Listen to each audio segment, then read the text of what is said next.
Mauricio Alarcón es nuestro primer invitado. Mauricio, buenos días y bienvenido.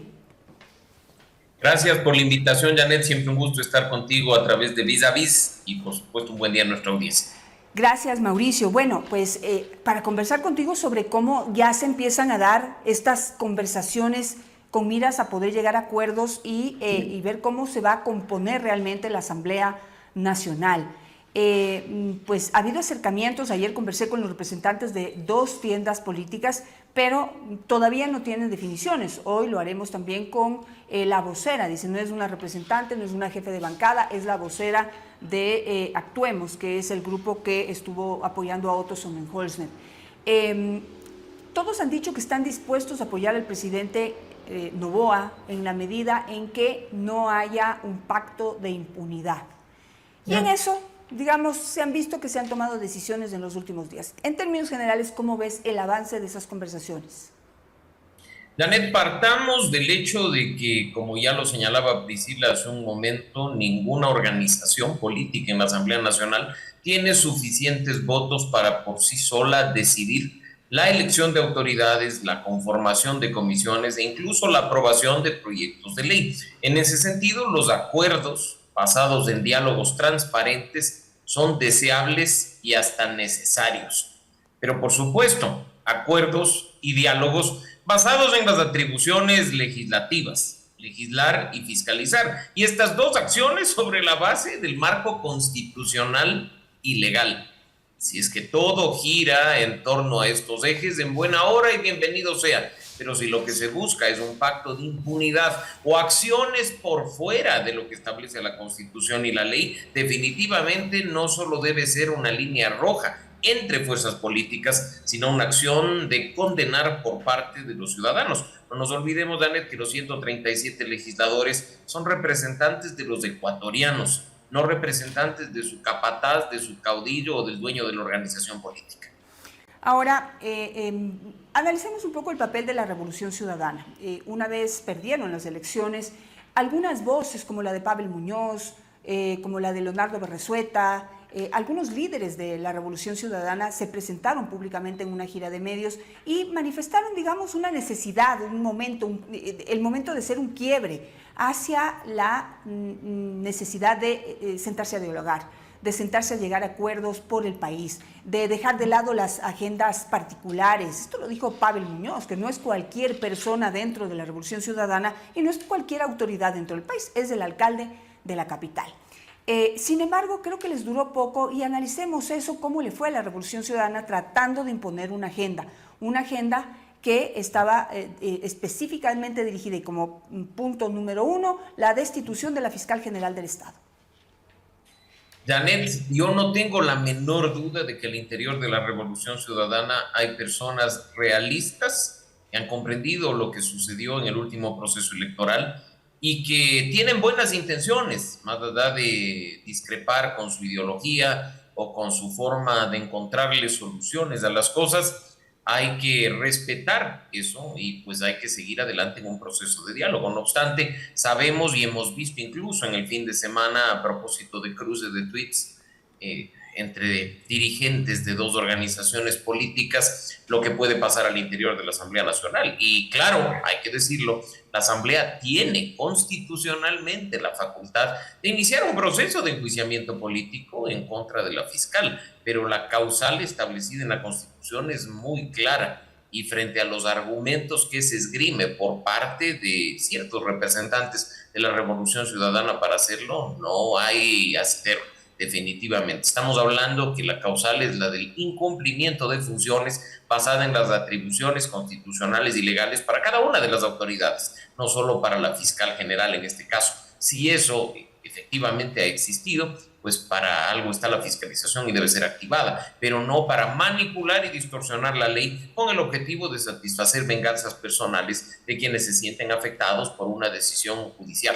Para algo hay, en el caso del ámbito penal, recurso de revisión. Para algo hay en casos de extremos de violación de derechos humanos, entre las cuales se encuentran las garantías al debido proceso, la cuestión de la Comisión Interamericana de Derechos Humanos o el Comité de Derechos Humanos de Naciones Unidas, si es que uno incluso de que no hay garantías en el país, pero de ahí a buscar destituir una autoridad forzando la norma para simplemente satisfacer apetitos atrasados de alguien es totalmente inadecuado y no debería formar parte de acuerdo legislativo.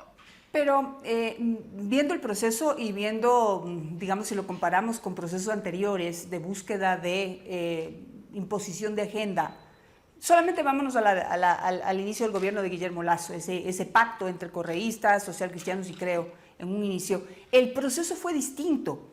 Yo no sé por qué siento que dentro de la misma Revolución Ciudadana ya no hay tantas ganas, ya no le echaron tantas ganas a satisfacer los pedidos, las órdenes, los deseos del dueño del partido, que es el señor Rafael Correa. Después de 2 fracasos en recuperar la presidencia de la República, Janet, insisto, debe haber al interior de la Revolución Ciudadana líderes realistas, líderes que comprendan por qué pasan las cosas y estén dispuestos a hacer una forma de política diferente, no basada en este tipo de cuestiones que giran en torno a la figura de un caudillo, del dueño de la organización política, sino pensando ideológicamente, como es su derecho, en trabajar, en servir, en atender las necesidades de los ecuatorianos. Por ello es que sí, definitivamente coincido en que hay diferencias sobre lo que ocurrió en 2021 y lo que está sucediendo hoy en 2023. Y no me refiero únicamente al tema de la elección de autoridades, sino que, como recordarás tú, la línea roja en 2021 fue la intención de crear una comisión que investigue ciertos temas, la que se denominó igual Comisión de la Impunidad, pero que en este caso, hay que decirlo, la Asamblea podía conformar dicha comisión, cuyos resultados, al igual que en comisiones anteriores, podían quedar ahí, siendo un informe que engrose la biblioteca de algún funcionario o sirva de fundamento para hacer ruido en los medios de comunicación, pero nada más, porque estos informes de las comisiones de investigación en el legislativo tienen muy poca fuerza y el carácter vinculante se diluye incluso con el paso del tiempo. Y le hace mucho daño a los casos y a los temas, Mauricio, porque lo vuelven político, cuando debe ser técnico, investigativo, absolutamente. Los políticos deberían mantenerse al margen. Y yo ahí debo decir que hay también, digamos, de alguna manera, con todas las buenas intenciones quizá, de darle un seguimiento al tema, pero los mismos de Construye le van a hacer daño a la investigación del asesinato de Fernando Villavicencio si siguen insistiendo en que hay que hacer una comisión multipartidista. ¿Para qué? Si han sido un fracaso todas, ¿cuál va a ser la diferencia con esta que quieren hacer ahora en un tema tan delicado, que ha marcado un cisma en la política ecuatoriana? Nuevamente coincido contigo, Janet. Dejen que la justicia actúe. Trabajen para que las autoridades sancionen a los responsables sobre la base constitucional y legal vigente. No busquen injerencia política a partir de su presencia en la Asamblea Nacional. Sean un poco coherentes. Aquellas comisiones que muchos antes criticaban solo por el hecho de ser iniciativas de la Revolución Ciudadana no pueden hoy convertirse en banderas de lucha de quienes, aplicando el mismo mecanismo, buscan presionar a las autoridades. Hay que recuperar el valor de la coherencia en la política. Hay que hacer las cosas de la manera que corresponde. Dejen que las autoridades actúen, dejen que la justicia sancione a los responsables. Y ustedes, durante los 18 meses, y esto va, diría, para todas las organizaciones políticas que han resultado favorecidas con el voto ciudadano y tienen una curul en la Asamblea Nacional, legislen y fiscalicen. Hagan lo que manda la Constitución, hagan lo que nosotros los mandantes les ordenamos a través del voto manifestado en las urnas. Hay miles de proyectos de ley represados desde el año 2009 que no han sido evacuados. ¿Para qué presentar nuevos proyectos de ley? Hay más de un centenar que están en etapa final, segundo debate, listos para votación, que el país demanda y necesita. Algo como una ley de gestión de riesgos, o si tanto nos preocupa la seguridad, la parte final de la discusión de aquella enmienda constitucional de iniciativa del señor Lasso de poner a las Fuerzas Armadas como soporte para la seguridad interna. Solo esos 2 temas que podrían ser evacuados en el primer trimestre de funciones de la Asamblea Nacional ya le darían un mensaje claro al país de que ustedes, señores asambleístas, señoras asambleístas, son distintos a los de los periodos anteriores. Dejen de perder el tiempo en cosas que de poco o nada sirven más allá de satisfacer su ego, su vanidad o la del líder de su organización política. Piensen en el país, piensen Sí. en los ecuatorianos, actúen. ¿Cómo se están conformando en este momento las nuevas mayorías, o esta nueva mayoría entre Construye, ADN y Partido Social Cristiano? Es un primer intento de hacer un bloque que completaría 57 asambleístas. Estarían más grandes que el bloque correísta, pero todavía no con una mayoría que pueda evacuar leyes, ¿no? Que pueda aprobar leyes o que pueda, en primera instancia, creo que la primera batalla es elegir a las autoridades de la Asamblea Nacional. Algo que dijo ayer Otto Sonnenholzner, y creo que tiene la razón, quisiera su opinión en ese sentido, porque, por ejemplo, Actuemos, Otto Sonnenholzner dice que no va a ser el líder del grupo, que el grupo no tiene líder, que cada quien se manda solo. Vamos a ver cómo les va a esos 8 asambleístas elegidos por Actuemos.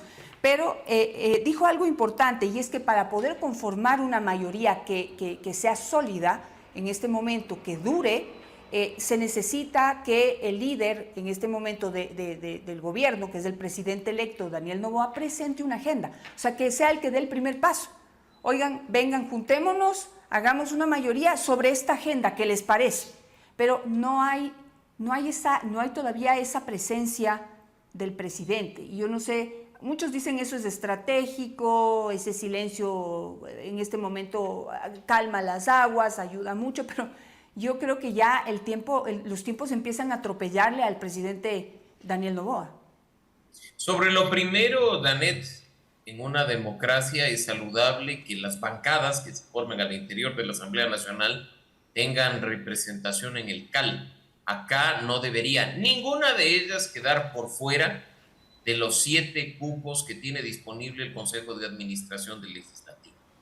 Hacer mayorías para dejar por fuera a quienes representan a los ecuatorianos no le sienta bien a una asamblea que debería buscar consensos y diría incluso unanimidad en la designación de autoridades y en la conformación de comisiones legislativas. Mira que sería muy simple, considerando que hay 5 bancadas formadas al interior de la Asamblea Nacional, repartir las vocalías, la presidencia y las 2 vicepresidencias para que nadie quede por fuera del principal órgano de toma de decisiones respecto de la agenda legislativa. Ojalá, de nuevo, prime la sensatez y la cordura en aquellos que buscan un espacio en este órgano y se garantice que todos queden incorporados formalmente hablando. Sobre el segundo punto, sin duda, hay que mantener una relación cordial y una comunicación directa entre el Ejecutivo y el Legislativo. Y hay un error muy grande en manejar la comunicación de lo que implica la agenda legislativa desde el Ejecutivo, de la forma en la que se lo está haciendo. Mira que incluso el tema de la reforma tributaria, que al parecer sería el primer proyecto de ley de urgencia en materia económica que presente Daniel Noboa en las próximas semanas, una vez que asuma el poder a la Asamblea Nacional, ha sido producto de discusión previa con conocimiento de organismos internacionales o de, entre comillas, chismes a nivel local, previo a la comunicación formal por parte del equipo del presidente electo. Incluso sus legisladores, a través de medios de comunicación, no han sabido explicar el contenido de dicha reforma tributaria y de a poco vamos viendo de qué se trata el tema. Así es que lo bueno en este caso es no generar confusión con los mensajes, sino dar estabilidad y calma a los ecuatorianos y, por supuesto, tender puentes con una comunicación clara con el legislativo, garantizando en alguna medida esa gobernabilidad política que durante los últimos años no hemos visto. ¿Cómo ve, y con esto termino, 2 cosas? Esta gira internacional del presidente Daniel Noboa,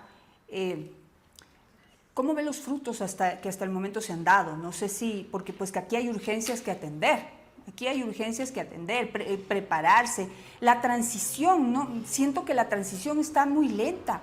Ya deberían estar sentados, no sé si ya lo están, no han informado, como, o sea, recién se están nombrando algunos ministros claves. Ayer ya se definió quién va a ser la nueva ministra de Economía, una mujer joven con 10 años de experiencia. Pero esa transición es algo que toma tiempo y siento que como que están a la espera de que Daniel Noboa regrese para poder arrancar ese proceso. Y eso valdría la pena si realmente este paso, esta gira internacional de Daniel Noboa es de la importancia, la influencia y la necesidad del caso, dada la actualidad que vive el país. Janet, partiendo de los errores de comunicación que también se han hecho presentes en esta gira internacional y tratando de dejarlos de lado, creo que veamos lo positivo. En primer lugar, la comprensión, el entendimiento, el realismo de Daniel Noboa de aterrizar que Ecuador solo no puede contra los principales problemas que afronta el país. El tema de la inseguridad y el tema de la crisis económica no necesitan solo una buena voluntad política, sino el apoyo de quienes han pasado por procesos similares y han encontrado una salida. Así es que creo que ese es un aspecto positivo. El segundo, el de ir a quienes están en condición de ayudar. Y en este caso, la gira europea ha tenido un énfasis en cuanto a la seguridad, en cuanto a los cambios del sistema de rehabilitación social, y pues esperemos que eso dé frutos de manera urgente, inmediata.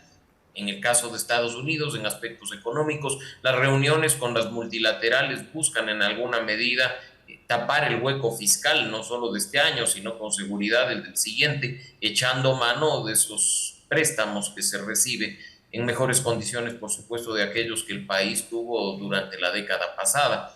Y finalmente, decirte que sí, no solo es necesario, ya a estas alturas, estamos hablando a 22 días de la posesión presidencial, contar con un gabinete mucho más constituido a propósito de la transición, sino tener además certeza de que esta transición se esté dando, y para ello la transparencia es fundamental. No sabemos si las autoridades electas de manera virtual se están reuniendo con las autoridades salientes. Ojo con ese detalle. ¿Por qué digo virtual? Porque están en la gira con el presidente fuera del país. No sabemos quién se quedó en casa buscando la transición con el gobierno saliente, si hay alguien hecho cargo de reuniones. No hay transparencia, no hay comunicación. Mira que incluso en el tema más sensible del momento, que es el del manejo de la energía, a propósito de los apagones que está sufriendo el país, no sabemos, más allá de la designación conocida también el día de ayer de quien ocuparía la cartera de Energía y Minas, si hay enlaces, si hay comunicación, si se está hablando del tema. Así es que, de nuevo, creo que si en la campaña la comunicación fue lo suficientemente eficiente, eficaz, asertiva, para lograr que Daniel Noboa gane la presidencia, que no cometan el error de una vez en ella fallar en la comunicación para que el país no sepa qué es lo que se está haciendo, y esa Perfecto. incertidumbre genera una baja en la credibilidad y en la confianza.